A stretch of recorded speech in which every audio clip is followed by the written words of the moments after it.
Work, power and energy. तो आज जो डील करनी है, आज जो चर्चा करनी है, वो वर्क, पावर और एनर्जी पर हमें चर्चा करनी है साहब।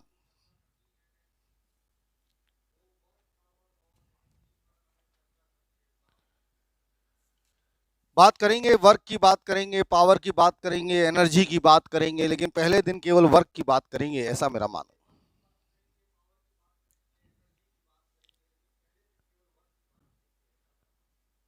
जल्दी से देखते हैं।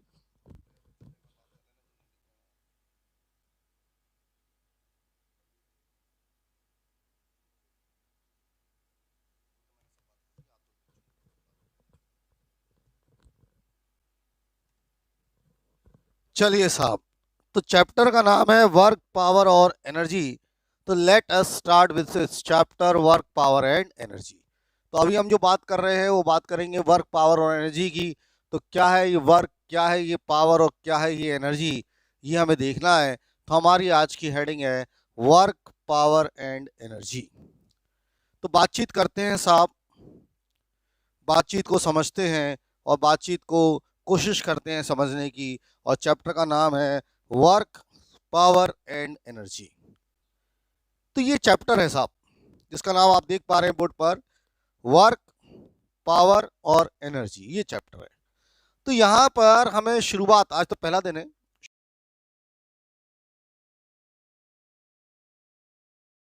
दूसरा शब्द है पावर और तीसरा शब्द है बच्चों एनर्जी। तीन शब्द, पहला वर्क, दूसरा पावर और तीसरा शब्द है साहब एनर्जी।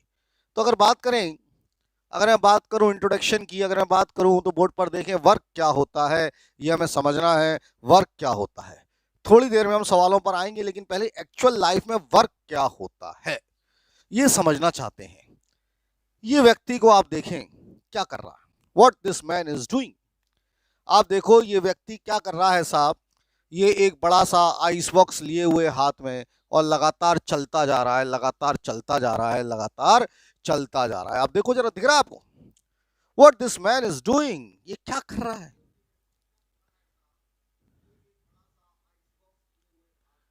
और चलता जा रहा है, चलता जा रहा है, चलता जा रहा है, चलता जा रहा है, ऐसे चल रहा है।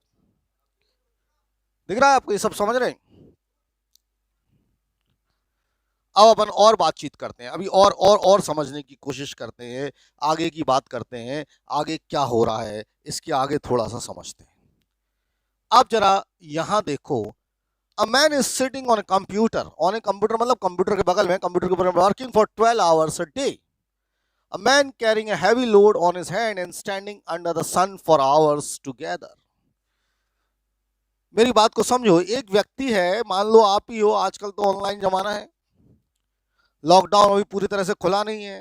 तो बच्चे क्या करते हैं, अब ये मैन के बच्चा हो जाए, कंप्यूटर पर बैठे हैं, मोबाइल पर बैठे हैं, मेरी बात समझ रहे हैं, और 12-12 घंटे तक काम कर रहे हैं। ऐसे ही होता है ना, हम कहते हैं थक गए हम सब, बहुत काम कर रहे हैं। दूसरा केस एग्जांपल लिया, man carrying a heavy load, बहुत सारा वजन रखा है अपने ऊपर और खड़ा है, सूरज की रोशनी में खड़ा है। तो आप लोग सभी लोग अपने अपने व्हाट्सएप ग्रुप पर रिप्लाई करो, व्हाट्सएप ग्रुप पर रिप्लाई करना है और मुझे बताओ क्या ये कोई काम कर रहे हैं, क्या ये व्यक्ति कोई काम कर रहे हैं। यस और नो में आंसर देना है, व्हाट्सएप ग्रुप में ही आंसर देना है बेटा, रिप्लाई करना है व्हाट्सएप ग्रुप में ही। क्या ये काम कर रहे हैं, यस और नो, जल्दी से बताओ फटाफट। क्या ये कोई काम कर रहे हैं, जल्दी से चेक करके बताएं।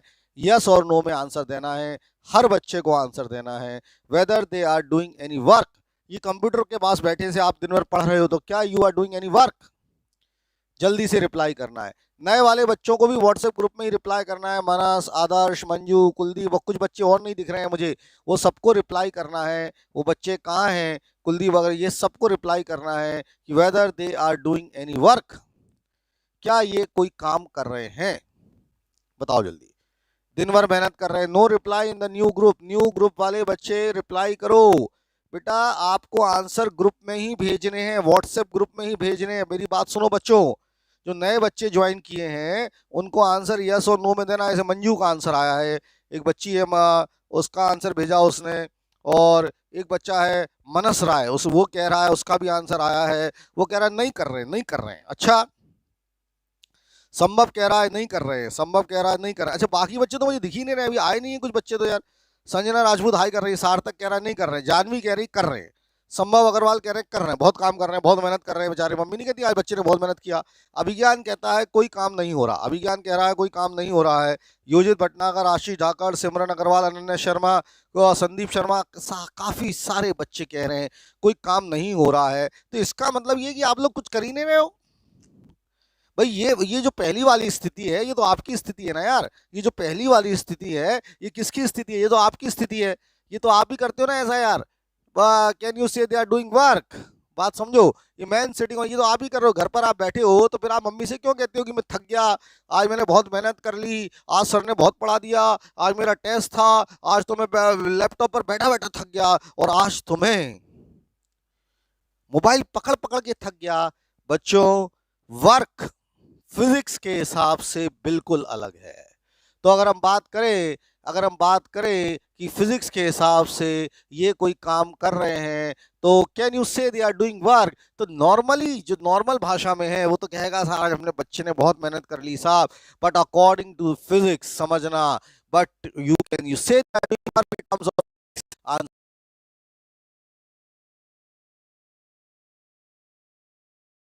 है साहब, इतनी मेहनत कर रहे हैं, वो बच्चा इतनी मेहनत कर रहा है, लैपटॉप पकड़ के बैठा है, सुबह से शाम पढ़ रहा है, और फिजिक्स वाला आएगा वो कहेगा कच्छू नहीं काम किया तुमने, नो वर्क।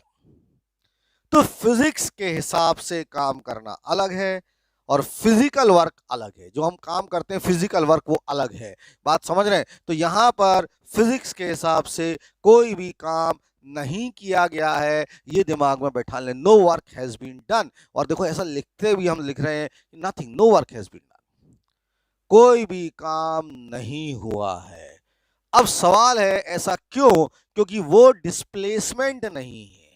फिजिक्स के हिसाब से वर्क तभी होगा जब कोई चीज चलेगी। अगर कोई चीज चलेगी ही नहीं, अगर डिस्प्लेसमेंट ही नहीं होगा तो वर्क नहीं होगा। तो यहां पर डिस्प्लेसमेंट नहीं है, इसीलिए कोई भी वर्क नहीं है। What is work according to physics? Physics के हिसाब से वर्क क्या होता है? तो फिजिक्स के हिसाब से वर्क होता है, work is set to be done. Work तब किया जाता है when force is applied on a body, force लगाते हैं और उस फोर्स के कारण डिस्प्लेसमेंट होता है parallel to the line of action of force. अभी मैं सब लिखाऊंगा, यानी उसी डायरेक्शन में बॉडी चलेगी जिस डायरेक्शन में फोर्स लगाया है। स्नेहा शर्मा ने ऐसा लिखा था, तो वो तभी हम कहेंगे वर्क हुआ। तो फिलहाल कोई काम नहीं हुआ। तो ये व्यक्ति बच्चा है, ये आपकी स्थिति का आज के जमाने का बच्चा है, लॉकडाउन वाला बच्चा दिन भर पढ़ रहा है, मुस्कुरा रहा है, लैपटॉप कंप्यूटर के आगे बैठा है, बट नो वर्क। फिजिक्स कहती है तुमने कुछ नहीं किया, this is not work according to physics. Physics कहती है आपने कुछ नहीं किया, आपने कुछ नहीं किया। ये जो व्यक्ति है, ये जो ट्रॉली चला रहा है, ये जो ट्रॉली चल रही है, साइंटिफिकली दिस इज वर्क, ये काम कर रहा है। तो दो बहुत ही सुंदर एग्जाम्पल मैंने आपके सामने बताए। यहां पर कोई वर्क नहीं है फिजिक्स के हिसाब से, और ये व्यक्ति जो है ये काम कर रहा है, ये सूटकेस को लेके चल रहा है, तो ये काम चल रहा है।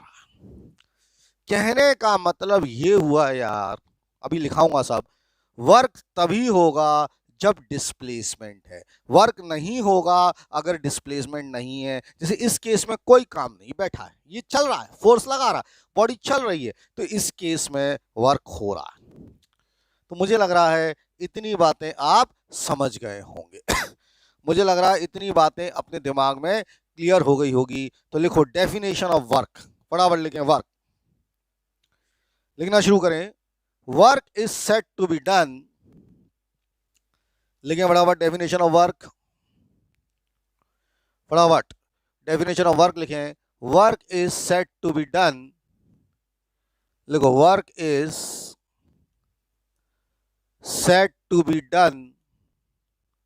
कॉपी में लिखना है, जो मैं यहां लिख रहा हूं या वो कॉपी में छापना है। Work is set to be done whenever a work is said to be done whenever a force acts on a body, whenever a force acts on a body. लेकिन work is said to be done whenever a force acts on a body and a body moves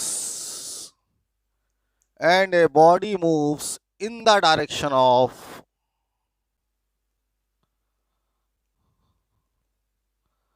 force applied, and a body moves in the direction of force applied.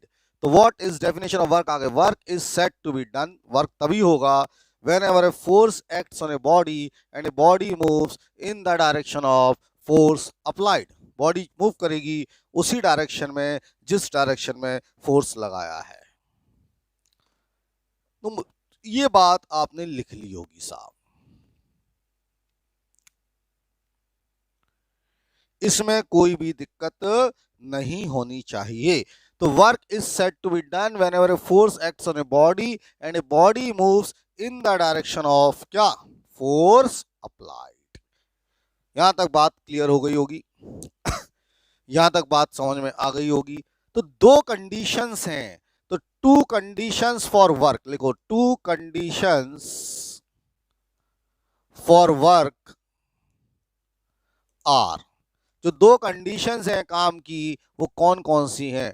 To conditions for work are. पहला, दो conditions होती हैं तभी काम होगा.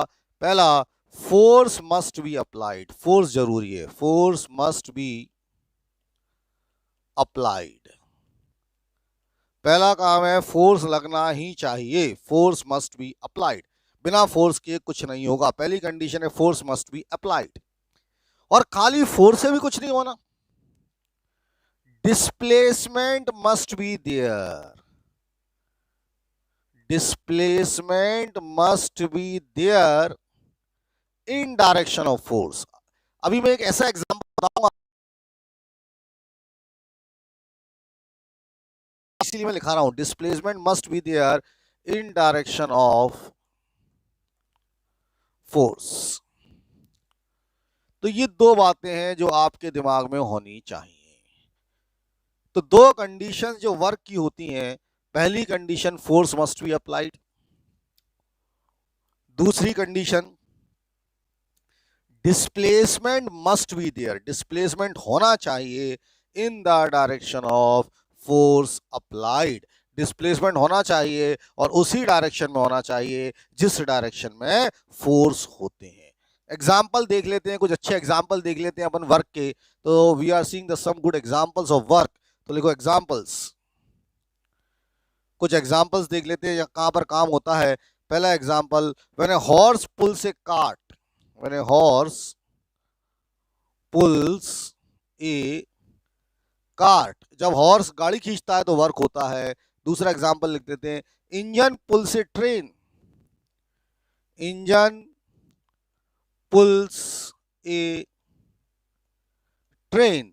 Engine pools ए train तब work होता है. मैन गो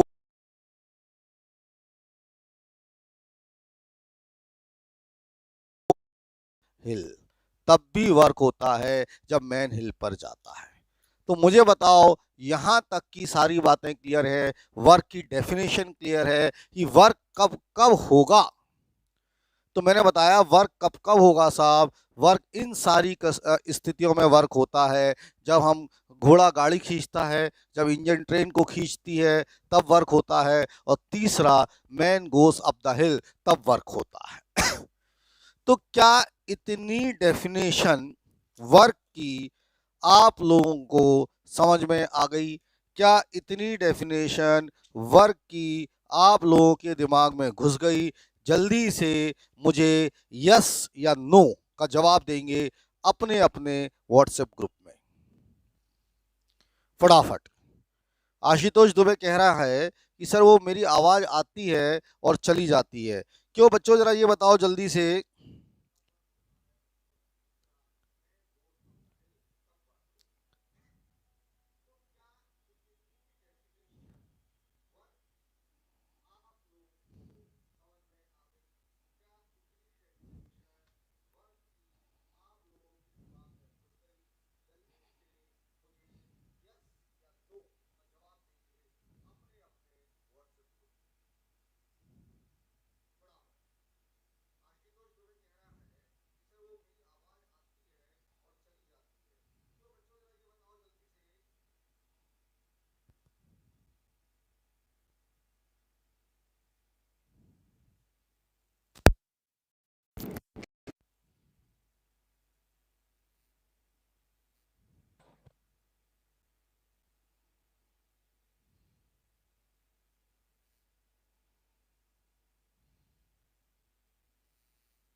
बच्चों जरा जल्दी से चेक करके बताओ, क्या वीडियो क्वालिटी और साउंड क्वालिटी क्लियर नहीं है? सुयश बंसल बेटा बता जल्दी से क्या दिक्कत आ रही है। सुयश बंसल बेटा प्लीज एक्सप्लेन, आपको आ रही है, जल्दी से बताओ।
बेटा ये जो साउंड की दिक्कत आ रही है, मुझे लग रहा है कि कहीं ना कहीं नेटवर्क इशू होगा, क्योंकि मैंने अपनी तरफ से साउंड, मैंने सारा चेक कर लिया साउंड, पूरा साउंड मैंने चेक कर लिया है, मुझे कहीं कोई दिक्कत, लेकिन मुझे कोई दिक्कत नहीं दिख रही है।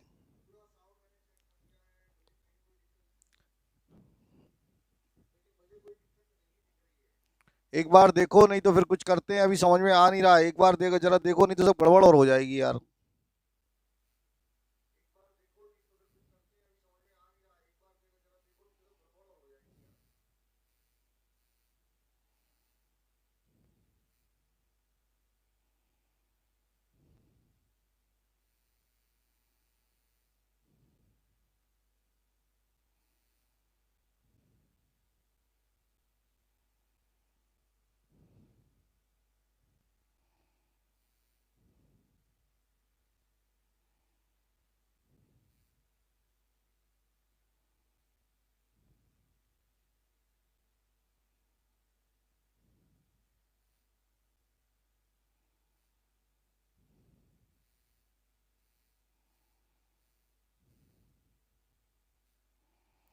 अब चेक करना जरा साउंड।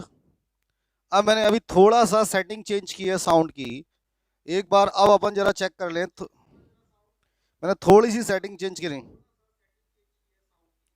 अब थोड़ा सा बेटर है क्या पहले से? चेक, जल्दी चेक करके बताओ, अब थोड़ा सा बेटर है क्या पहले से? मैंने कुछ सेटिंग में चेंज किया है।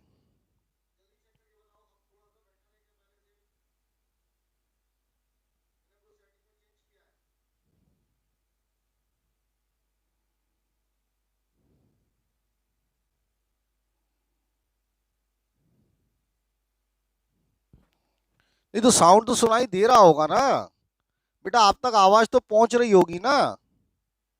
बताओ जरा जल्दी।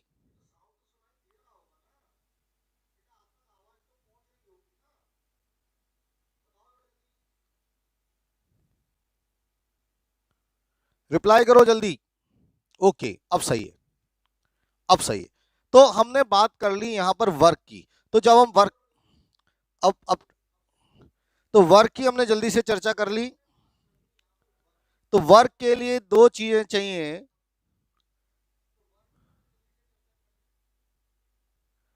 पहली चीज वर्क की चाहिए, हमें पहली चीज वर्क की चाहिए, क्या चाहिए? वर्क की पहली चीज, वर्क की पहली चीज चाहिए फोर्स, और दूसरी चीज चाहिए डिस्प्लेसमेंट। अब हम जरा कुछ नई बातों पर आ रहे हैं, ध्यान से देखेंगे यार, बोर्ड पर ध्यान से देखेंगे, बहुत ध्यान से बोर्ड को समझेंगे। मान लीजिए हमारे पास ये एक प्लेटफॉर्म है, ये एक प्लेटफॉर्म है, बोर्ड पर देखना, ये एक प्लेटफॉर्म है यार, हमारे पास ये एक प्लेटफॉर्म है, ठीक है। और इस प्लेटफॉर्म पर एक ये बॉडी रखी है, इसका मास मान लीजिए m है। इस प्लेटफॉर्म पर ये बॉडी रखी है, इसका मास कितना है, m है। अब हमने इस बॉडी पर इस डायरेक्शन में फोर्स लगाया F, और बॉडी इसी डायरेक्शन में आगे चली गई, और बॉडी मान लो यहां आ गई, इसी डायरेक्शन में बॉडी चली गई और बॉडी मान लो यहां आ गई, मेरी बात समझना। और डिस्प्लेसमेंट हो गया x और फोर्स लगाया हमने F। अब आप देखो कि डिस्प्लेसमेंट भी उसी डायरेक्शन में, कितना डिस्प्लेसमेंट हुआ, डिस्प्लेसमेंट हुआ x, मेरी बात को समझना, डिस्प्लेसमेंट कितना हुआ बेटा, x हुआ, और फोर्स अपन ने कितना लगाया, F लगाया। तो वर्क डन जो होता है, वर्क, उसकी डेफिनेशन होती है, आज से आप याद रखो, वर्क की डेफिनेशन होती है force applied into force applied into displacement in direction of force, force applied into displacement in direction of force. अब फोर्स अप्लाइड कितना था, F, और डिस्प्लेसमेंट उसी रास्ते पे हुआ, तो वर्क डन हो गया F इंटू एक्स। तो फटाफट ये फॉर्मूला नोट डाउन कर लो, तो वर्क डन का फॉर्मूला आ गया F इंटू एक्स, क्योंकि फोर्स भी उसी डायरेक्शन में है और डिस्प्लेसमेंट भी उसी डायरेक्शन में है।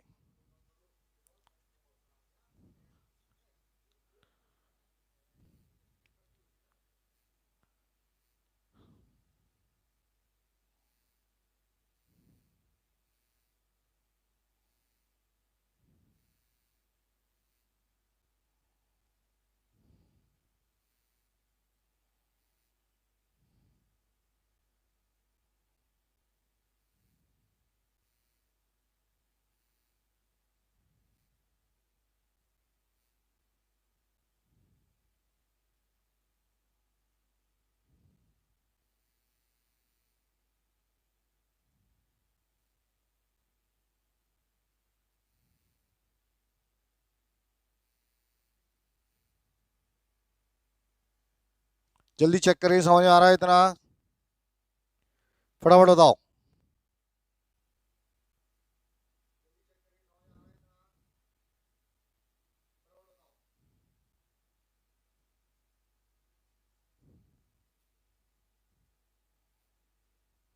चलिए, तो वर्क का फॉर्मूला हो गया फोर्स इंटू डिस्प्लेसमेंट, डिस्प्लेसमेंट का डायरेक्शन वही होना चाहिए जो फोर्स का डायरेक्शन है।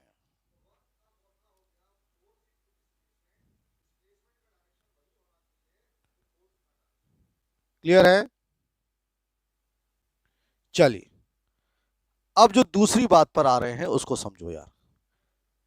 अब यहां पर एक दूसरी बात मैं समझा रहा हूं, उसको समझने की कोशिश करना। मान लीजिए ये बॉडी है, यहां पर एक बॉडी रखी है, बोर्ड पर ध्यान देना, इस पर फोर्स लगाया अपन ने इस डायरेक्शन में, F, फोर्स लगाया अपन ने इस डायरेक्शन में, मतलब फोर्स लगाया कुछ एंगल थीटा पर, और बॉडी चली इधर, बॉडी मूव करी इधर, ये बॉडी जो है वो इधर आ गई, बोर्ड पर ध्यान देना, बॉडी चली एंगल थीटा पर, ये एंगल थीटा है। अब मेरी बात को समझो यार, ये 9th क्लास में भी आपने पढ़ा होगा, फोर्स लगा रहे हैं हम इधर थीटा एंगल पर, और बॉडी इधर चली, कितना चली यार, एक्स, एक्स चली, कितना चली, एक्स, एक्स चली यार, डिस्प्लेसमेंट एक्स है। अब मैंने आपको बताया है इस फोर्स के दो कंपोनेंट्स होंगे, इस फोर्स के कितने कंपोनेंट्स होंगे, दो कंपोनेंट्स होंगे। पहला कंपोनेंट होगा इस डायरेक्शन में, इस डायरेक्शन में पहला कंपोनेंट होगा, वो होगा F cos थीटा। और जिनको अभी नहीं पढ़ा, जिन्होंने वेक्टर, जो नए बच्चे हैं उनको पता, 9th से पता होता है कि इधर F cos थीटा होगा, इधर F sin थीटा होगा। अब बोर्ड पर देखो, होल्ड करना ना, बोर्ड पर देखो जरा, इधर F है, इधर F cos थीटा, इधर F sin थीटा है।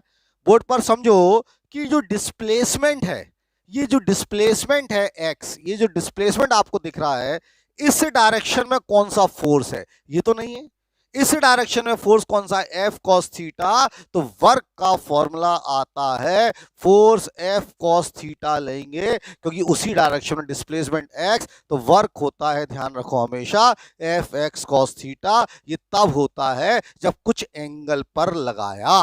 तो फटाफट फिगर बना के जल्दी से इसको भी नोट डाउन करो, फास्ट जल्दी।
चलो यार, तो आपको ये दिमाग में बिल्कुल पिक्चर क्लियर हो जानी चाहिए कि जब हम कुछ एग्जाम्पल, अभी सब आएगा, सारे एग्जाम्पल्स आएंगे, जब हम कुछ एंगल पर फोर्स लगाएंगे तो वर्क का फॉर्मूला होगा एफ एक्स कॉस थीटा।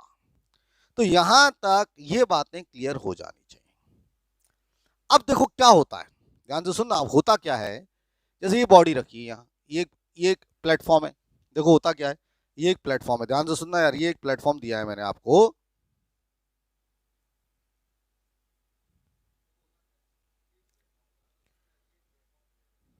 यहां बॉडी रखी। अब इधर ही अपन ने फोर्स लगाया और इधर ही डिस्प्लेसमेंट हो गया एक्स, इधर ही डिस्प्लेसमेंट हो गया है।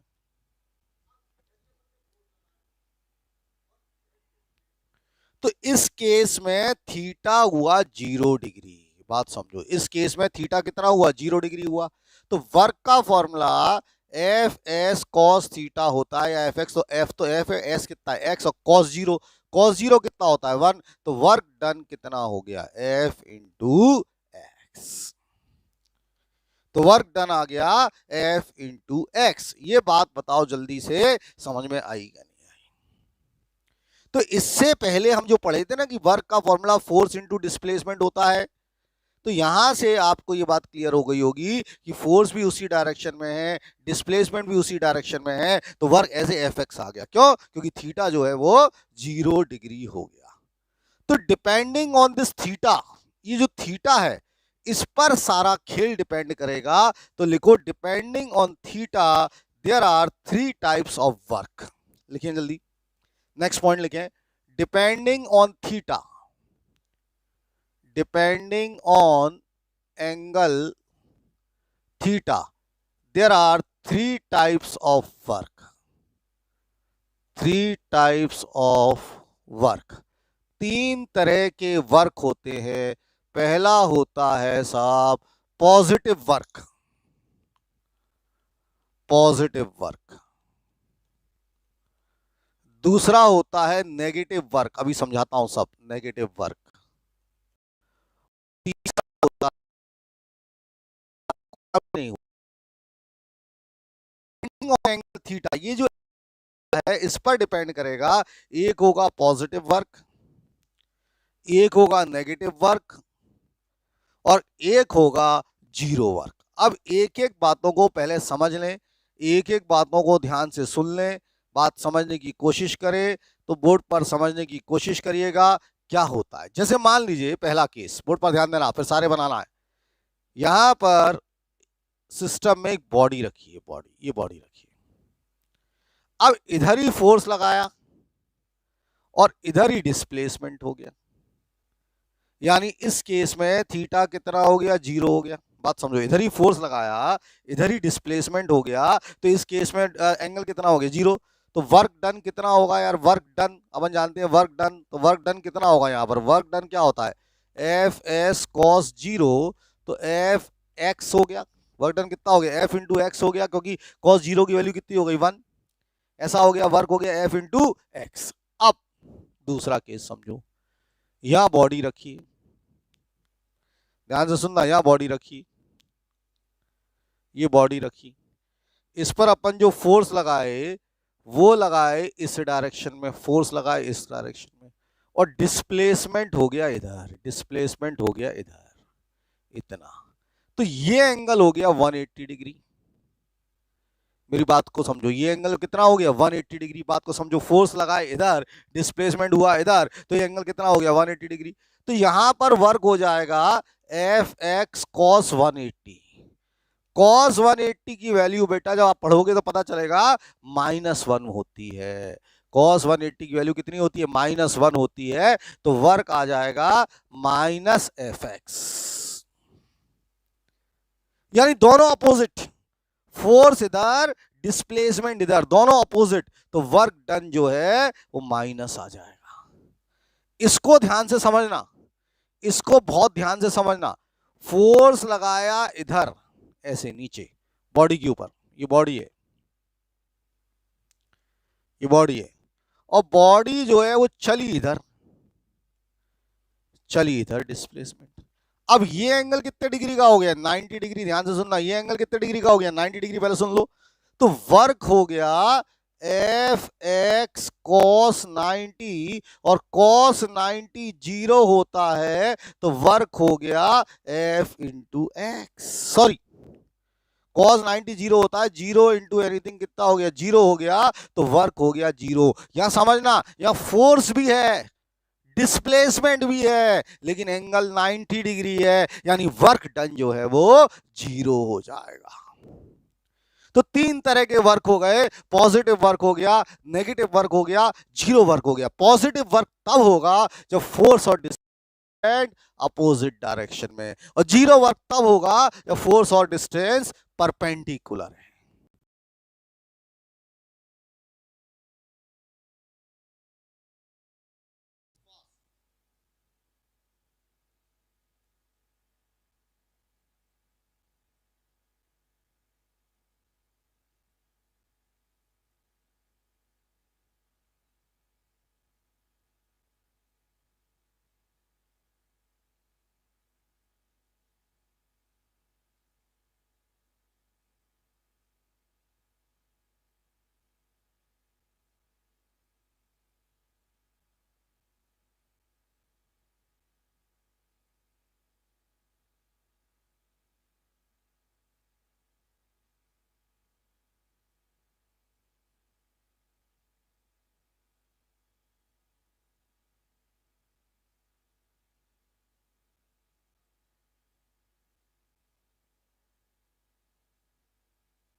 चलिए साहब, तो इतना नोट डाउन हो गया क्या? जल्दी से पहले तो मुझे ये बताओ, क्या इतनी बातें नोट डाउन हो गई क्या?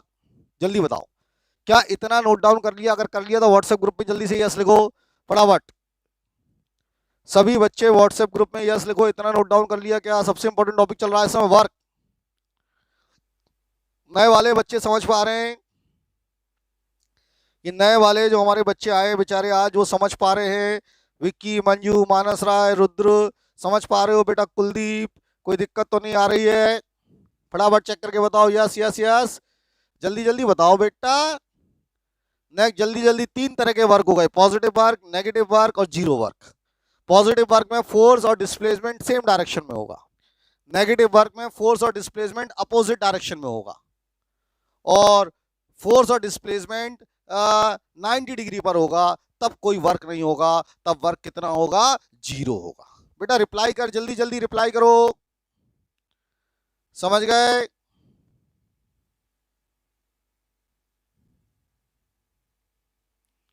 बात समझ में आ रही है? अबे रिप्लाई करो यार, जल्दी जल्दी। क्लियर है? रिप्लाई क्यों नहीं कर रहे हो? क्लियर है? Done done done done, clear है, ओके क्लियर है, आगे बढ़ो। अब लिखो एग्जांपल्स, लिखो some examples of work, some examples.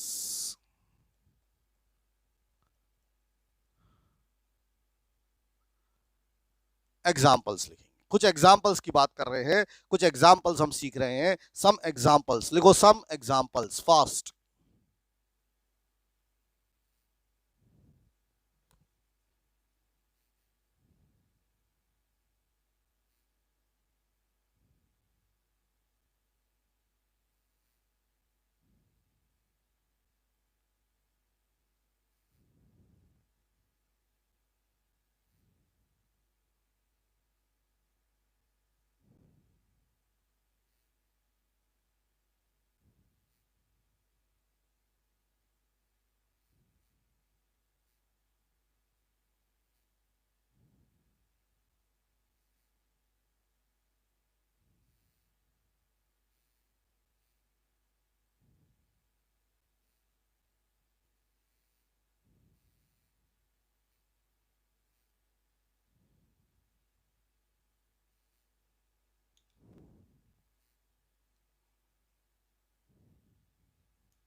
यार थोड़ा सेटिंग गड़बड़ हो गई है, रुको, मुझे आ नहीं रहा है करना।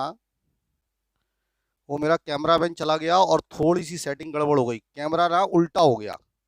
अब मैं कुछ कर नहीं सकता, तो मैंने कैमरे को घुमा दिया है। यार मुझसे क्या हो गया, वो एक बटन दब गया, और जो मेरा कैमरा मैन था वो चला गया अभी घर सेट करके। तो गड़बड़ क्या हो गई है कि मेरा कैमरा उल्टा घूम गया। अब एनीवे मैं देख रहा हूँ। तो सम एग्जांपल्स ऑफ वर्क लिखो, सम एग्जांपल्स ऑफ वर्क। अभी थोड़ा सा हल्का आएगा, लेकिन अपन उसको ध्यान से देख लो यार। अब जैसा भी आ रहा है ना, अभी थोड़ा सा सेट कर लेते हैं, क्योंकि मुझसे हो नहीं रहा है सेट। चलिए, अब लिखो सम एग्जांपल्स ऑफ वर्क। पहला लिखो पॉजिटिव वर्क का एग्जांपल। पहला पहला लिखो positive work.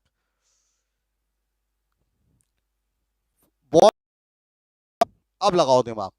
Body falls freely, क्या होगा? Body falls freely. अब जरा दिमाग लगाना, बॉडी फॉल्स फ्रीली में क्या होगा? देखो जरा, ये बताओ, जब ये बॉडी ऊपर से नीचे गिरेगी, लगाओ दिमाग जरा। बॉडी जब ऊपर से नीचे गिरेगी, मैंने कहा बॉडी फॉल्स फ्रीली, जब बॉडी ऊपर से नीचे गिरेगी तो मुझे बता फोर्स कहाँ है और डिस्प्लेसमेंट कहाँ है। तो देखो बॉडी जब ऊपर से नीचे गिरेगी तो फोर्स ग्रेविटी का लगेगा, तो ग्रेविटी का फोर्स कहाँ होता है? Downwards. Force of gravity, force of gravity कहाँ होता है? डाउनवर्ड्स। और डिस्प्लेसमेंट भी कहाँ होता है? डाउनवर्ड्स। भाई फोर्स ऑफ ग्रेविटी भी नीचे है, डिस्प्लेसमेंट भी नीचे है, तो दोनों एक ही डायरेक्शन में हो गए, तो वर्क कैसा वर्क होगा? पॉजिटिव वर्क होगा। समझो पहला एग्जांपल। दूसरा एग्जांपल समझते हैं।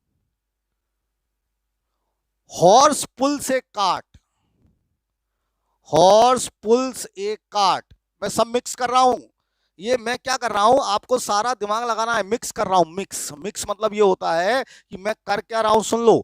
मैं सब मिक्स दे रहा हूं, आपको बताना है पॉजिटिव वर्क, नेगेटिव वर्क और जीरो वर्क। चलो बताओ, हॉर्स पुल से काट, रिप्लाई करो। पॉजिटिव वर्क, नेगेटिव, पॉजिटिव और नेगेटिव और जीरो, बताओ। आपको बताना है हॉर्स पुल से काट, पॉजिटिव वर्क, नेगेटिव वर्क और जीरो वर्क, बताइए जल्दी। पॉजिटिव, नेगेटिव और जीरो, जल्दी बताओ फटाफट। हॉर्स पुल से काट,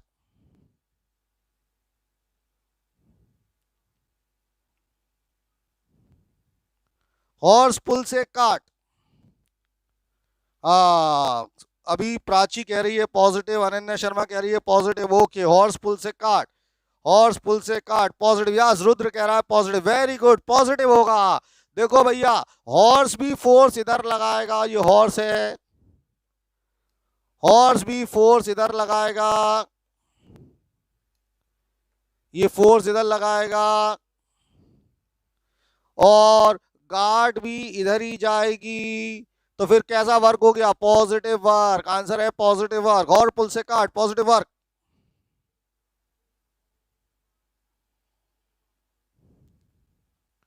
ठीक है, ढंग से देखना। एग्जाम्पल नंबर 3, दिमाग लगाना। When brakes are applied, brakes are applied, when brakes are applied to a moving vehicle,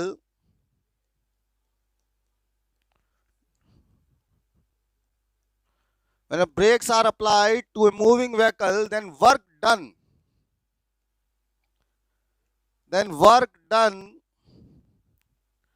by braking force, बताओ। Positive, negative, zero. Work done by braking force, दिमाग लगाओ। Work done by braking force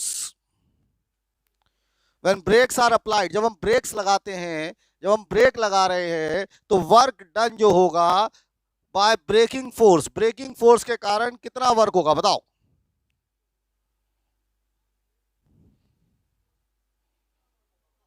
braking force, positive, negative और zero. देखिए कितने बच्चों का answer आएगा, जल्दी जल्दी।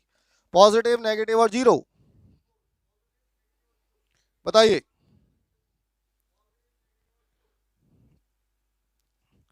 ब्रेकिंग फोर्स, फटाफट। हाँ, नेगेटिव होगा बेटा। अब वर्क डन जो होगा वो नेगेटिव होगा। बहुत इंपॉर्टेंट बात है समझना। नेगेटिव क्यों होगा, बात को समझो। जब गाड़ी जा रही थी इधर, जब हम ब्रेक लगाते हैं, इसका मतलब फोर्स लगाया इधर और गाड़ी कुछ दूर जाके रुकती है,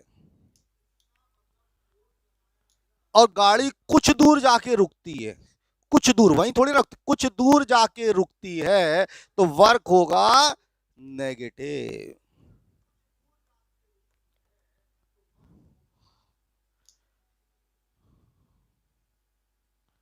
ठीक है, work is negative.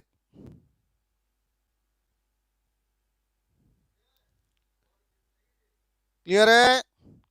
Next example, next example पर आते हैं। नेक्स्ट एग्जांपल बताना, नेक्स्ट एग्जांपल बताओ। ये इंक्लाइन प्लेन है, बोर्ड पर देखो, ये इंक्लाइन प्लेन है। यहां से एक बॉडी स्लाइड हो रही है नीचे, यहां से एक बॉडी स्लाइड हो रही है नीचे। बॉडी स्लाइड हो रही है नीचे, तो बताओ work done by friction force, work done by friction force, positive, negative और जीरो। जो वर्क डन होगा फ्रिक्शन फोर्स के कारण वो पॉजिटिव होगा, नेगेटिव होगा या जीरो होगा, बताओ।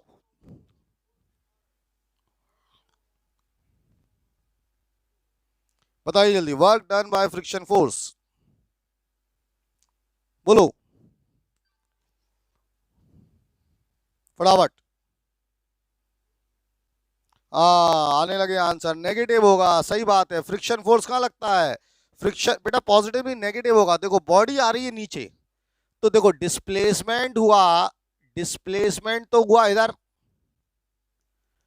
डिस्प्लेसमेंट तो हुआ इधर, और वो जो फ्रिक्शन फोर्स है वो इधर लगेगा अपोजिट। वही फ्रिक्शन का जो फोर्स है वो अपोजिट लगेगा, तो इस तरह से वर्क जो है वो नेगेटिव होगा।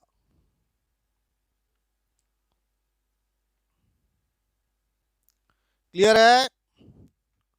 नेक्स्ट एग्जांपल, नेक्स्ट एग्जांपल, यहां पर एक बॉडी रखी है,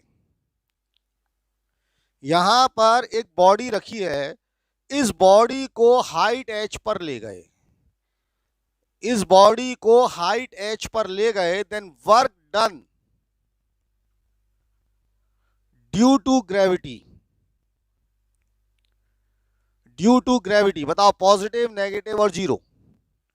इस बॉडी को ऊपर ले गए, इस बॉडी को ऊपर ले गए उठा के, तो वर्क डन जो है वो ड्यू टू ग्रेविटी जीरो होगा, नेगेटिव होगा या पॉजिटिव, ड्यू टू ग्रेविटी।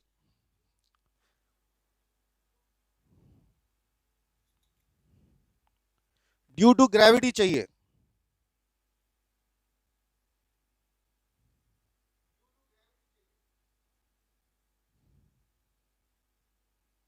बताइए फटाफट। Work done due to gravity, gravity के कारण। स्तुति बेटा, स्तुति चौबे आप गलती कर रहे हो, ग्रेविटी के कारण पूछ रहे हैं, ग्रेविटी के कारण। रिया आप गलती कर रहे हैं, रिया आप भी गलती कर रहे हैं, रिया गलती कर रहे, रिया आप गलती कर रहे, बात समझो। मैंने आपसे कहा वर्क डन चाहिए ड्यू टू ग्रेविटी। अब ग्रेविटी का फोर्स कहां होगा, देखो डिस्प्लेसमेंट तो हुआ ऐसे, देखो डिस्प्लेसमेंट तो हुआ ऐसे, और ग्रेविटी का फोर्स कहां लगता है, डाउनवर्ड्स, और ग्रेविटी का फोर्स कहां लगता है, डाउनवर्ड्स, दोनों अपोजिट हो गए। ग्रेविटी का फोर्स लगता है डाउनवर्ड्स, तो दोनों क्या हो गए, अपोजिट हो गए, और दोनों जब अपोजिट हो गए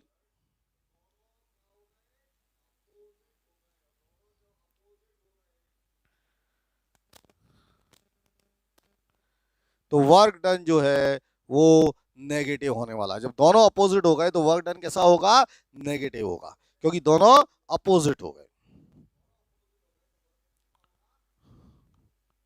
चलिए next, next next next example लेता हूं, नेक्स्ट एग्जांपल ले रहा हूं। ये एक स्प्रिंग है, स्प्रिंग, ये स्प्रिंग है, एक बच्चा स्प्रिंग की बात कर रहा था तो मैं स्प्रिंग का एग्जांपल ले रहा हूं। इसमें मैंने इधर फोर्स लगाया,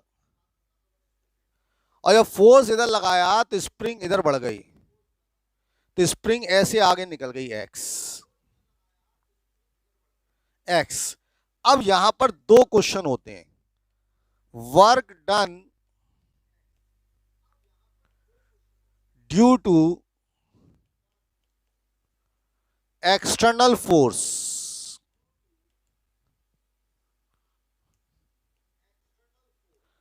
और तीसरा होता है वर्क डन ड्यू टू,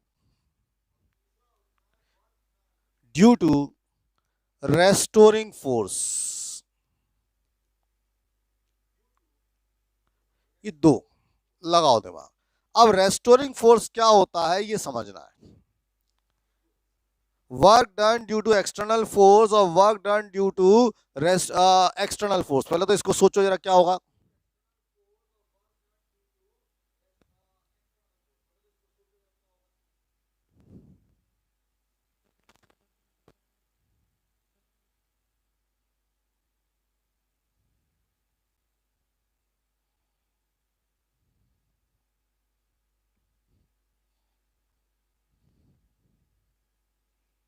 लगाओ दिमाग।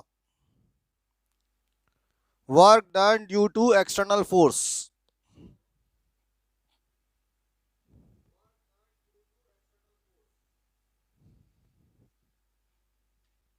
अब देखो क्या होने वाला है, समझो इस बात को, बहुत ध्यान से सुनना है।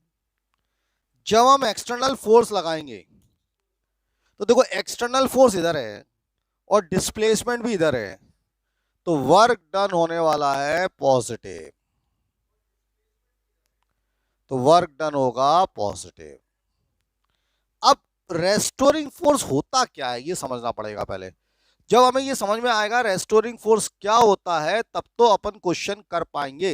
रेस्टोरिंग फोर्स क्या होता है बच्चों, जब आपने स्प्रिंग को खींचा हो, आप देखते हैं जब अपन स्प्रिंग को खींचते हैं, जैसे अपन स्प्रिंग को खींच रहे हैं, तो जब अपन ने स्प्रिंग को खींचा, मेरी बात समझो, जब अपन ने स्प्रिंग को खींचा तो आप क्या ऑब्जर्व करते हैं कि स्प्रिंग अपन को खींच रही है अपोजिट डायरेक्शन। अपन क्या ऑब्जर्व करते हैं, स्प्रिंग अपन को खींच रही है, जैसे मैंने स्प्रिंग को खींचा तो ऐसा लगता है स्प्रिंग मुझे खींच रही है। तो रेस्टोरिंग फोर्स जो होता है, जो स्प्रिंग अंदर से लगाती है फोर्स, तो आपको बताना है इस केस में वर्क डन क्या होगा, बताओ जल्दी।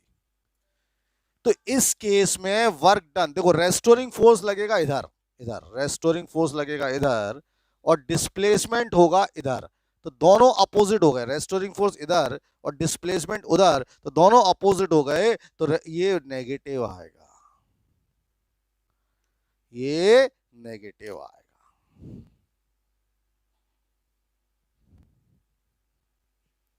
तो work done due to restoring force जो है वो नेगेटिव होगा। इस तरह से करें।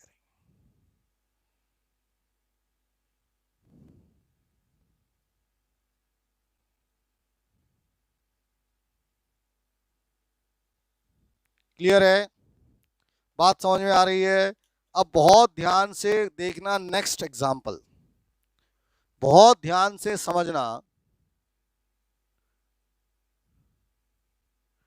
एक बॉडी सर्कुलर मोशन कर रही है, एक body circular motion, you know circular motion, और बॉडी जब सर्कुलर मोशन कर रही है तो डिस्प्लेसमेंट तो हुआ इधर, डिस्प्लेसमेंट होता है इधर टेंजेंट की तरफ, पता होना चाहिए। Displacement is towards tangent, tangent जानते हो ना। तो एग्जामिनर ऐसा क्वेश्चन पूछेगा, body is doing circular motion, then work done by centripetal force, then work done by centripetal force, centripetal force के कारण वर्क डन चाहिए, work done by centripetal force. तो जो वर्क डन चाहिए सेंट्रीपिटल फोर्स से वो कितना होगा, work done by centripetal force, बताओ जल्दी। अब you must know what is centripetal force. Centripetal force वो फोर्स होता है जो कहां लगता है, मैं हिंट दे रहा हूं, सेंट्रीपिटल फोर्स वो फोर्स होता है जो कहां लगता है, अपने आप करो, इसमें दिमाग लगाओ। हाँ, अब आंसर आना चाहिए work done by centripetal force, और अब भी नहीं आएगा तो कभी नहीं आएगा। जल्दी रुद्र मंजू जल्दी जल्दी बताओ, work done by centripetal force. अब आने लगा समझ में।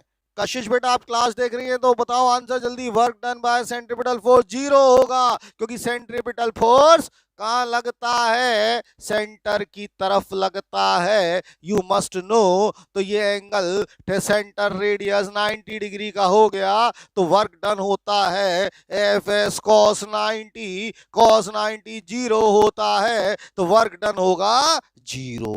अब समझ आ रहा वर्क, क्योंकि सेंटर की तरफ सेंट्रीपिटल फोर्स।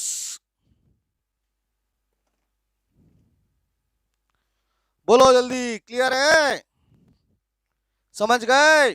बोर्ड पर बोर्ड पर बोर्ड पर, ये कुली है, कुली, ये बेचारा कुली है हमारा, रेलवे स्टेशन पर जा रहा है, ये रेल का प्लेटफॉर्म है, ये कुली है, बोर्ड पर देखो कुली है, रेलवे प्लेटफॉर्म पर जा रहा है, अपने ऊपर एक सूटकेस, दूसरा सूटकेस, तीसरा सूटकेस, चौथा सूटकेस, पांचवा सूटकेस लेके पकड़ के चल रहा है। Coolie is moving here, horizontal direction में कुली इज मूविंग हियर। तो एग्जाम में क्वेश्चन आएगा, एग्जाम में क्वेश्चन आता है, कुली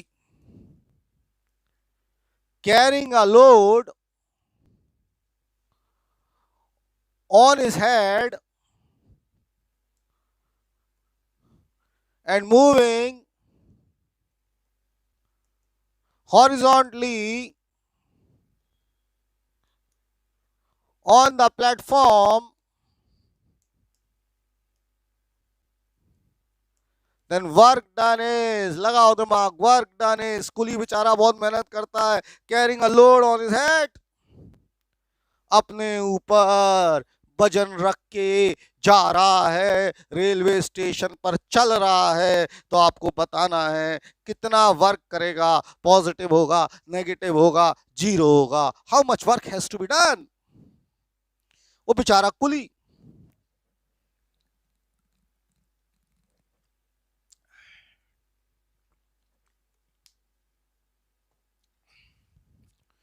अब कितनी विडंबना है साहब, समझो साहब, बेचारा कुली सारा सामान ढोता हुआ अपने सिर पर सामान ले जा रहा है, और जब वो आपसे कहेगा साहब मेरे पैसे दे दो, मेरे 200 रुपये हुए, मैंने इतना सामान रखा, और आप उससे कहोगे भैया काय के पैसे, तुमने काम ही नहीं किया, आप वर्क डन तो जीरो है, तो फिर तुम्हें कुली बताएगा कि वो क्या करेगा। तो उससे कह मत देना भैया कि वर्क डन जीरो है, वो ठीक है समझ लो वर्क डन जीरो क्यों है, क्योंकि इस सूटकेस का वजन कहां लगेगा, नीचे लगेगा mg। ये चिलकुट चल का रहा है ऐसे डिस्प्लेसमेंट, तो ये एंगल कितने का डिग्री का हुआ, 90 डिग्री, तो वर्क डन कितना होगा, जीरो होगा। तो कुली लगा है मेहनत करने, लेकिन वर्क डन जीरो हो रहा है। क्यों हो रहा है zero, you can see here. मुझे लग रहा है कि इतनी बातें आप समझ गए होंगे, ये सब बातें क्लियर हो गई होंगी। कुली का वर्क डन जीरो हो गया है। अब बात नंबर नेक्स्ट, आगे बढ़ते हैं, थोड़ा सा आगे चलते हैं। SI unit of work, work का एसआई यूनिट क्या होगा, सीजीएस यूनिट ऑफ वर्क क्या होगा।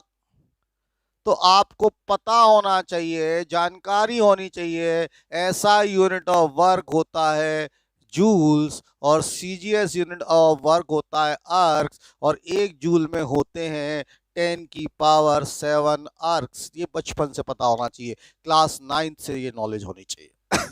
तो ऐसा unit of work joules, CGS unit of work ergs, एक जूल्स में होते हैं 10 की पावर 7 आर्क्स। ये सब पता होना चाहिए।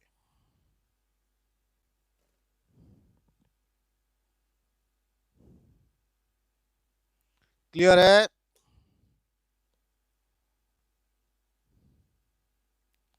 क्लियर है, क्लियर है,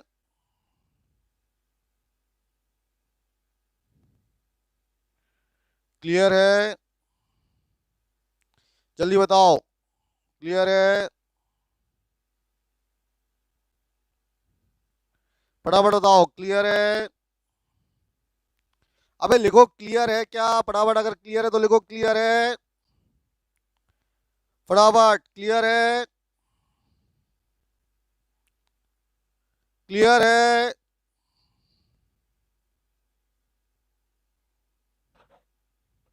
क्लियर है। चलो,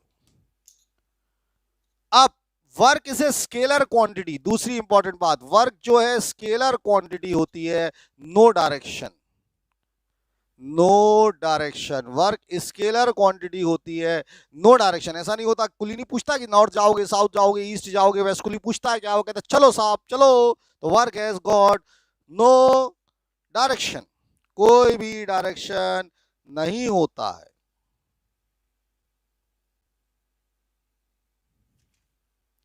अब एक नई चीज बता रहा हूं, बहुत ध्यान से समझने की कोशिश करिएगा, बहुत ध्यान से देखिएगा, बहुत ध्यान से समझिएगा। एक नई चीज मैं बता रहा हूं, उसको समझें। जो फोर्स होता है, फोर्स, ध्यान से सुनना, फोर्स, जिन बच्चों को नहीं पता वो बच्चों सुनो। फोर्स का ऐसा यूनिट न्यूटन होता है, न्यूटन। सभी बच्चों को पता है ये तो, फोर्स का ऐसा यूनिट न्यूटन होता है। ध्यान से सुनना यार, फोर्स का जो ऐसा यूनिट है वो न्यूटन होता है। ध्यान से समझिएगा। तो फोर्स का जब ऐसा यूनिट न्यूटन होता है, अब कई बार फोर्स को किलोग्राम वेट में भी लिखते हैं। कई बार फोर्स को हम लोग क्या करते हैं, किलोग्राम वेट में भी लिखते हैं। Kilogram weight, KILOGRAM, kilogram weight या केजी वेट। ध्यान से सुनना यार, जो बच्चे नए हैं वो बहुत ध्यान से सुनना यार फोर्स की बात। फोर्स को कई बार हम केजी वेट में भी लिखते हैं। 1 केजी वेट का मतलब होता है स्मॉल जी न्यूटन। वेरी वेरी इंपॉर्टेंट बात। अगर फोर्स केजी वेट में दिया है तो उसमें स्मॉल जी का मल्टीप्लाई करते हैं तो वो न्यूटन में आ जाता है। तो 1 किलोग्राम वेट का मतलब होता है स्मॉल जी न्यूटन। ये बात पता होनी चाहिए। 1 केजी वेट का मतलब होता है स्मॉल जी न्यूटन। स्मॉल जी की वैल्यू 9.8 ले लो या 10 ले लो, डिपेंडिंग ऑन दी सर्कमस्टेंसेज। वहां पर जो भी सर्कमस्टेंसेज है उसके हिसाब से आप स्मॉल जी की वैल्यू ले सकते हैं। तो यहां पर लिख लो, फोर्स का ऐसा यूनिट किलोग्राम और फोर्स का ऐसा यूनिट न्यूटन होता है। लेकिन कई बार किलोग्राम वेट भी लेते हैं। किलोग्राम वेट मतलब केजी वेट, और केजी वेट को न्यूटन में कन्वर्ट करने के लिए स्मॉल जी से मल्टीप्लाई कर दिया जाता है। तो ये सब बातें पता होनी चाहिए। You must know all these things. Clear है? अब मैं कुछ क्वेश्चंस लेना चाहता हूं। मैं चाहता हूं कि कुछ क्वेश्चंस आप लोग करें, कुछ न्यूमेरिकल्स आप लोग करें, कुछ न्यूमेरिकल्स आप लोग सीखें। तो let me take some questions. चलो साहब, तो अपन कुछ क्वेश्चंस लेना चाहते हैं, कुछ क्वेश्चंस को समझना चाहते हैं। वर्क पावर एनर्जी के कुछ क्वेश्चंस को हम देखना चाहते हैं साहब। जल्दी से देखते हैं क्वेश्चंस।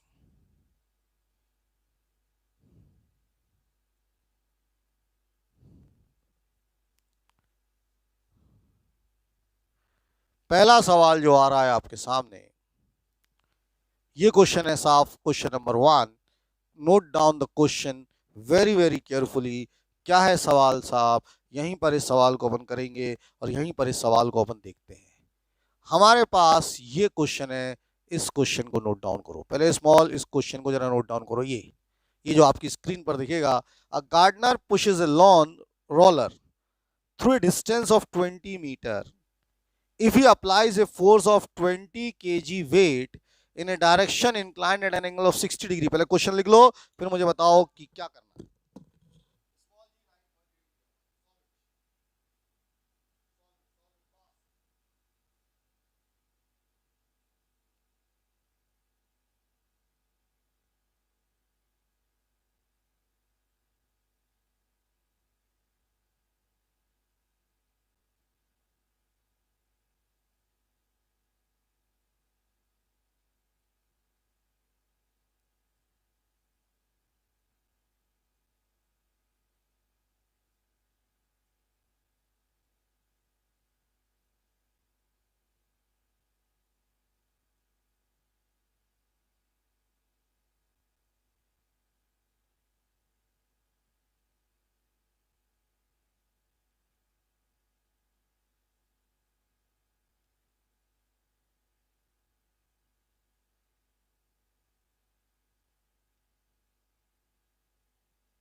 अब देखो इस क्वेश्चन को मैं समझाता हूं। Gardener pushes a lawn roller through a distance of 20 metre, यानी यहां पर डिस्प्लेसमेंट है 20 metre, applies a force of 20 KG weight in a direction 60 degree का एंगल दिया है, स्मॉल जी दिया है। अब आप मेरी बात को ध्यान से सुनो यार, मैं लिख रहा हूं। फोर्स की वैल्यू, वर्क डन की वैल्यू होती है F S cos theta. Red colour देखना है, वर्क डन की वैल्यू होती है एफ एस कॉस थीटा। अब फोर्स 20 केजी वेट है, तो मैंने बताया था इसको न्यूटन में कन्वर्ट करना पड़ेगा। न्यूटन में कन्वर्ट करने के लिए स्मॉल जी से मल्टीप्लाई करेंगे, तो 20 इंटू 9.8, 20 इंटू कितना 9.8, तो 196 आएगा ये तो 196।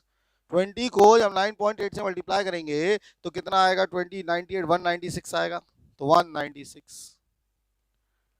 अब डिस्प्लेसमेंट दिया है कितने 20 मीटर और cos 60 चाहिए। अब सभी बच्चों को ट्रिग्नोमेट्री तो आती है, 10 से 11th में आए, cos 60 चाहिए, एफ एस cos थीटा लगाओगे तो 196 इंटू 20, cos 60 होता है हाफ, 2 10 जा 20, तो आंसर आएगा 1960 जूल्स। अब बताओ समझ में आया क्या वर्क डन? तो आंसर आएगा 1960 जूल्स। क्लियर है? बात समझ में आ गया? क्लियर है? जल्दी बोलो क्लियर है? क्लियर है? जल्दी बताओ, फटाफट सीख गए। 1960 जूल्स। और देखो ऐसा भेजा था,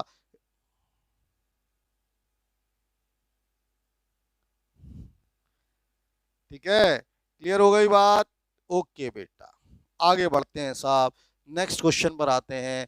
नेक्स्ट क्वेश्चन में दिमाग लगाना, जस्ट अप्लाई दिमाग इन नेक्स्ट क्वेश्चन।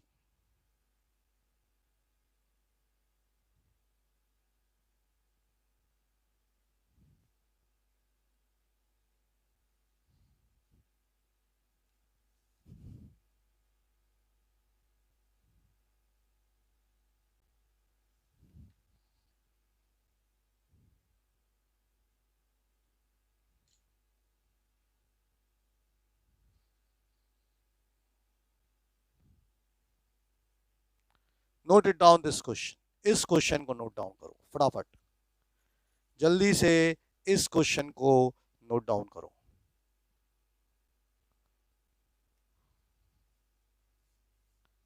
इस क्वेश्चन को फटाफट नोट डाउन करो। A person is holding a bucket,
चलो कर पाए इस क्वेश्चन को?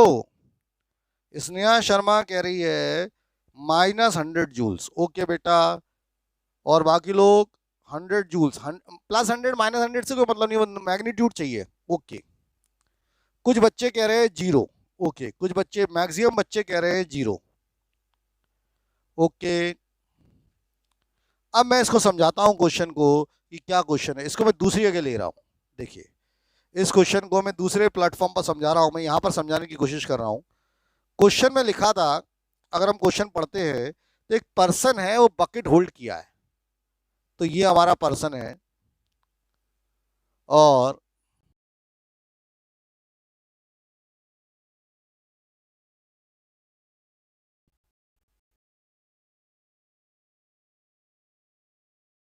You can see this person holding a bucket.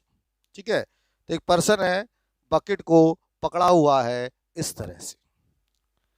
अब इसमें क्या लिखा था, he moves a horizontal distance of 5 metre. तो पहले तो ये ऐसे चला 5 मीटर, पहले तो ये ऐसे चला 5 मीटर, पहले ऐसे चला। ठीक है, और फिर क्या हुआ, क्लाइम्स अप ए वर्टिकल डिस्टेंस। इसके बाद ये ऐसे चला गया वर्टिकल डिस्टेंस, ऐसे ऐसे चला गया 10 मीटर ऐसे। तो ए से बी और बी से सी। अब देखो, वर्क डन यहां पर दो होंगे, एक होगा वर्क डन ए से बी और दूसरा होगा वर्क डन बी से सी। एक होगा वर्क डन ए से बी और दूसरा होगा वर्क डन बी से सी। मेरी बात को समझने की कोशिश करें। एक है वर्क डन ए से बी और दूसरा है वर्क डन बी से सी। ये दो वर्क डन होंगे, एक ए से बी होगा और एक बी से सी होगा। ए से बी में जो वर्क डन है, इसमें क्या होगा, बकेट, बकेट का वजन कहां है, ऐसे जाएगा, वेट एम जी ऐसे लगेगा एम जी। तो ए से बी में जब वो जाएगा तो थीटा 90 डिग्री होगा ए से बी में। तो वर्क डन हो जाएगा एफ एस कॉस 90 प्लस।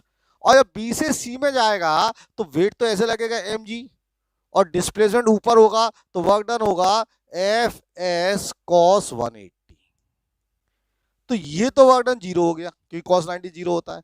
अब बी से सी वाला बचेगा, तो फोर्स कितना है एम जी, डिस्प्लेसमेंट कितना है 10 और कॉस 180 कितना होता है -1। तो आंसर आ जाएगा, मास कितने किलो की बकेट थी, बकेट का जो मास दिया था, अगर हम देख पा रहे हैं तो बकेट का कितना मास था, 10 न्यूटन। 10 न्यूटन था, ये पूरा 10 है, ये पूरा 10 है एम जी। उसमें लिखा है 10 × 10 × -1, तो -100 न्यूटन फोर्स आ रहा है।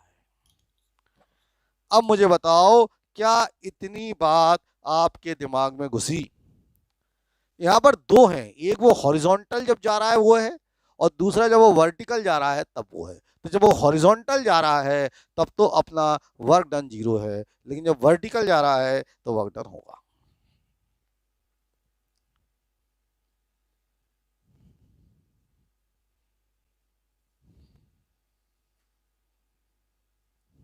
क्लियर है?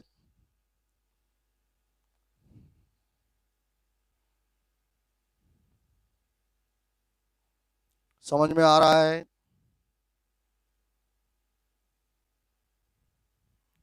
क्लियर हो गया? जल्दी बोलो। ये, हाँ न्यूटन नहीं, sorry joule, joule joule, sorry sorry, joule joule joule, JULE, joule होगा, जूल, सॉरी गलती हो गई, जूल होगा। अब मैं एक क्वेश्चन दे रहा हूं, उस क्वेश्चन को समझना और उस क्वेश्चन को करना। नेक्स्ट क्वेश्चन पर आ रहे हैं।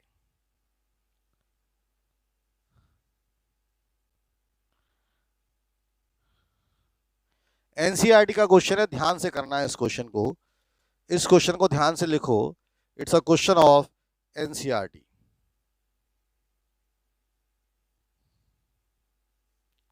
करिए।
चलिए अब बात समझते हैं, बात को करने की कोशिश करते हैं।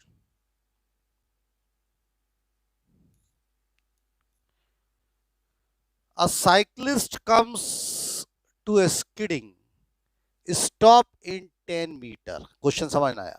यहाँ क्वेश्चन मैंने कर दिया, तो मैंने क्वेश्चन को थोड़ा सा शिफ्ट कर दिया है।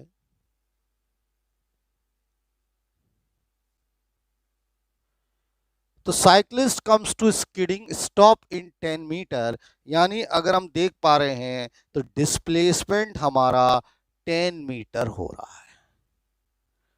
डिस्प्लेसमेंट जो है वो हमारा कितने मीटर है? 10 मीटर। साइकिल पर रोड पर 200 न्यूटन का फोर्स लगाया, डायरेक्टली अपोजिट।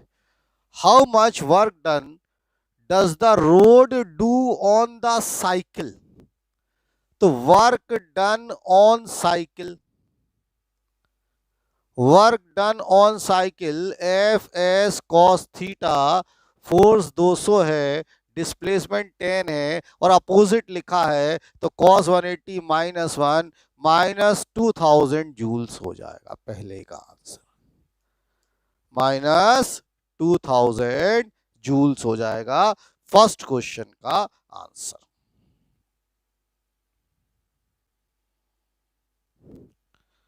अब क्वेश्चन नंबर 2 बहुत इंपॉर्टेंट है। इस क्वेश्चन नंबर 2 को बहुत ध्यान से सुनना। How much work does the cycle do on the road, यानी वर्क डन ऑन रोड।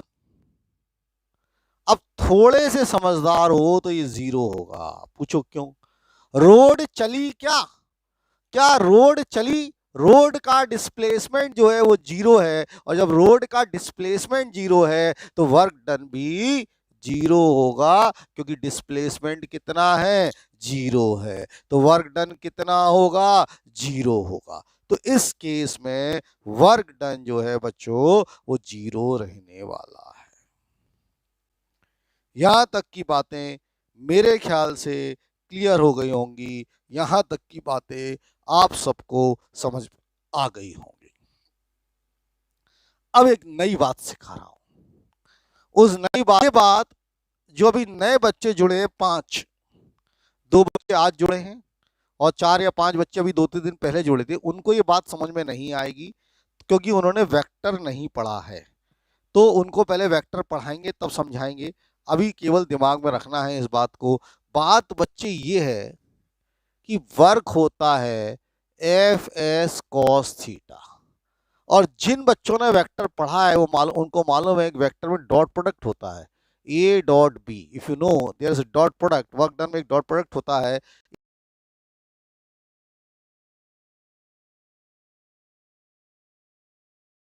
तो ऐसा भी लिख सकते हैं F vector dot dot dot. Work done can be written as F vector dot S vector. जिन बच्चों ने अभी वेक्टर नहीं पढ़ा वो इसको भी याद रख लेंगे, बाद में समझ में आ जाएगा। तो नोट करके लिखो, W work done is equal to F S cos theta.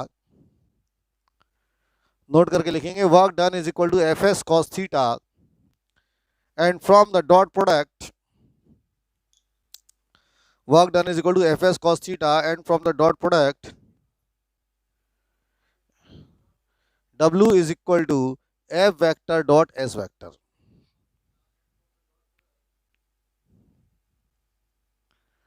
W is equal to f vector dot s vector, f vector dot s vector। क्लियर हो गए?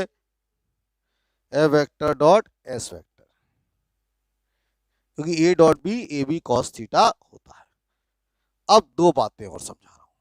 जिन बच्चों ने वेक्टर नहीं पढ़ा ये बातें उनकी, वेक्टर में आप समझोगे एक वेक्टर होता है आई, तो I dot I, J dot J. जिन बच्चों ने नहीं पढ़ा है वेक्टर वो लिख लेना अभी, के डॉट के ये 1 होता है, और I dot J, J dot के और के डॉट आई, आई जे के 3 वेक्टर होते हैं, ये 0 होता है।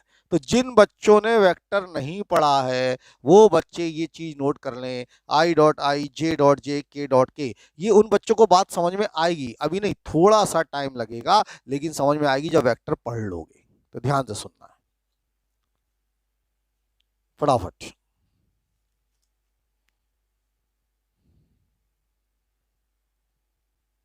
नोट कर लो इसको फास्ट।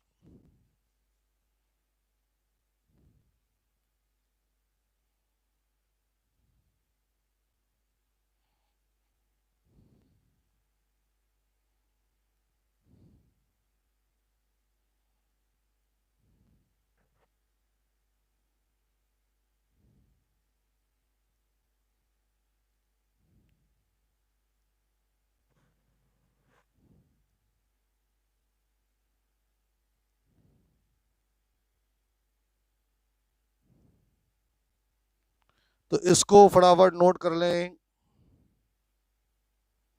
जल्दी से। तो इतनी बातें नोट कर ली होंगी। अभी तो आपको डायरेक्ट समझना है बेटा, I dot I, J dot J, के डॉट के 1 होता है, I dot J, J dot के डॉट आई 0 होता है। अब मैं आपको एक दूसरे क्वेश्चन में ले चल रहा हूं, उस क्वेश्चन का आंसर मुझे आपकी तरफ से चाहिए। जल्दी से देखना दूसरा क्वेश्चन। नेक्स्ट क्वेश्चन है हमारे पास, जल्दी से देखेंगे फास्ट।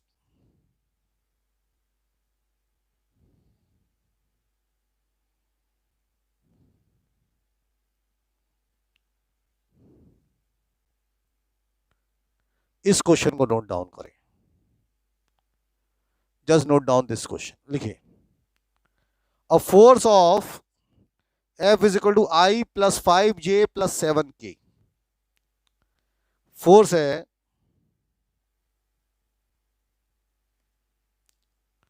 नोट डाउन करो फटाफट।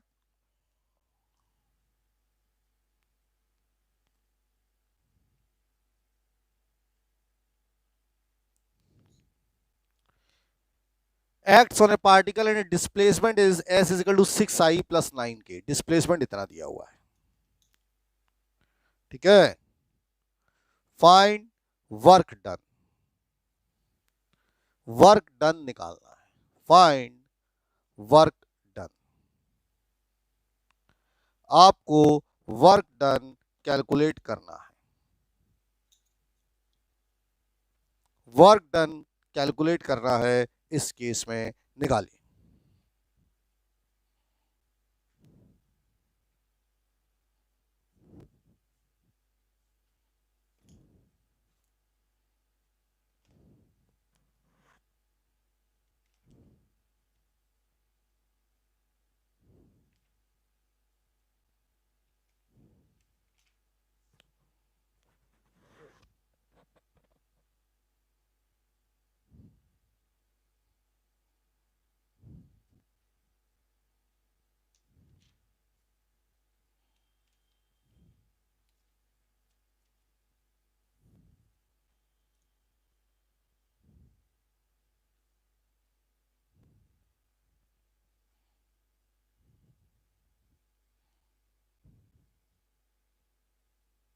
आया किसी का?